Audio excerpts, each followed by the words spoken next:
Hai Edo, kenapa kamu tidak semangat belajar? Iya nih Wan, aku ngantuk. Tadi malam main game Mobile Legends sampai jam 3 subuh.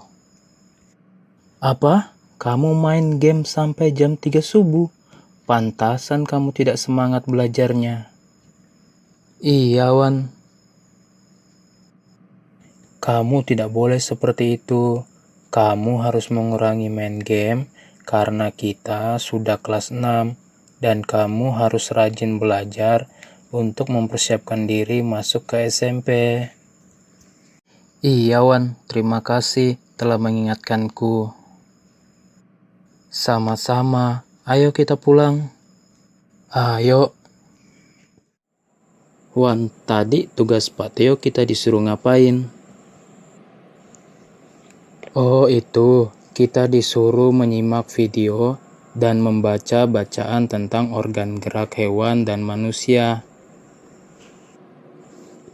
Oh gitu, aku tadi tidak begitu menyimak penjelasan Pak Teo. Iya, kamu sih tidak semangat belajarnya. Bagaimana nanti sore kita belajar di rumahku jam 3 sore? Oke, terima kasih ya Wan. Ayo kita pulang, itu mobil jemputan kita sudah sampai. Ayo. Selamat sore Wan. Selamat sore Edo. Ayo duduk. Terima kasih Wan. Sebentar ya Dok, aku ambil laptopku dulu. Oke Wan. Tadi Pak Teo menyuruh kita untuk menyimak video ini yang telah diberikan di grup WA kelas kita. Ayo kita simak dengan baik. Pada pembelajaran kali ini, saya akan menjelaskan tentang organ gerak manusia dan organ gerak pada hewan. Apa yang dimaksud dengan organ gerak? Salah satu ciri dari makhluk hidup adalah bergerak. Secara umum, gerak dapat diartikan berpindah tempat atau perubahan posisi, sebagian atau seluruh bagian dari tubuh. Makhluk hidup akan bergerak apabila ada rangsangan yang mengenai sebagian atau seluruh bagian tubuhnya. Gerak pada manusia dan hewan menggunakan organ gerak yang tersusun dalam sistem gerak. Organ gerak berguna untuk berjalan, berlari, melompat, meloncat, memegang, menggali, memanjat, berenang, dan sebagainya. Organ gerak pada hewan dan manusia memiliki kesamaan. Alat-alat gerak yang digunakan pada manusia dan hewan ada dua macam, yaitu alat gerak pasif berupa tulang dan alat gerak aktif berupa otot. Kedua alat gerak ini akan bekerja sama dalam melakukan pergerakan. Kerjasama antara kedua alat gerak tersebut membentuk suatu sistem yang disebut sistem gerak. Tulang disebut alat gerak pasif karena tulang tidak dapat bergerak dengan sendirinya. Tanpa adanya alat gerak aktif, otot disebut alat gerak aktif karena otot memiliki suatu senyawa kimia yang membuatnya dapat bergerak. Pada saat otot yang menempel pada tulang bergerak, otot tersebut akan membuat tulang bergerak. Sistem gerak ialah sistem tubuh yang terdiri dari otot, sendi, dan tulang yang menggabung menjadi sebuah rangka yang berfungsi untuk memberi bentuk pada tubuh, serta memudahkan dalam bergerak dan juga melakukan sebuah aktivitas. Manusia dan hewan mempunyai sistem gerak, dan bisa kalian bayangkan jika keduanya tidak ada sistemnya. pasti rasanya kaku seperti sebuah benda mati yang cuma bisa diam. Sebab dengan adanya dari sistem gerak ini, maka gerak dalam tubuh dapat dengan lincahnya untuk digerakkan. Sistem gerak pada manusia. Pada manusia sendiri mempunyai beberapa komponen dari sistem geraknya, guna memudahkan dalam beraktivitas. Komponen sistem gerak yang ada pada manusia yakni mencakup rangka, otot, dan juga sendi. Rangka ataupun tulang ini termasuk dari alat gerak pada manusia.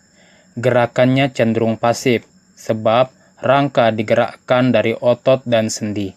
Adanya rangka inilah yang membuat tubuh baik manusia ataupun hewan yang memiliki pula bentuk tubuh yang lebih jelas, sebagai penopang yang sangat kuat sehingga bisa berjalan, berlari, dan sebagainya. Sendi ialah sesuatu yang menghubungkan di antara dua tulang. Ada banyak sekali tulang yang ada di dalam tubuh manusia.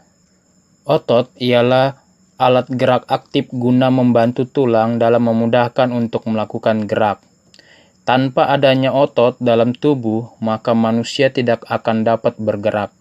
Oleh karena itu, otot sangat penting bagi tubuh manusia, sebab menggerakkan otot membutuhkan energi. Seluruh bagian sistem yang ada di atas merupakan faktor terpenting bagi tubuh manusia. Tanpa adanya salah satu dari ketiganya, maka manusia akan susah dalam bergerak. Sistem gerak pada hewan. Sistem gerak yang ada pada hewan ini berbeda-beda, sebab hewan ada yang hidupnya di air, di darat, dan juga di udara. Dalam jenisnya, hewan tersebut dibagi menjadi dua, yakni hewan yang bertulang belakang dan juga hewan yang tidak bertulang belakang. Yang pertama, ikan. Ikan dapat bergerak di air, baik yang bergerak di air tawar maupun air asin. Dari segi bentuk rangkanya, ikan ini berbentuk sebagian besar ada yang memanjang yang mirip dengan torpedo atau streamline. Dari segi bentuk yang inilah, ikan akan mudah bergerak bebas di air laut maupun di air tawar. Amfibi. Contoh dari hewan amfibi ialah katak. Katak terdiri atas tulang badan, tulang kepala, dan juga tulang anggota gerak.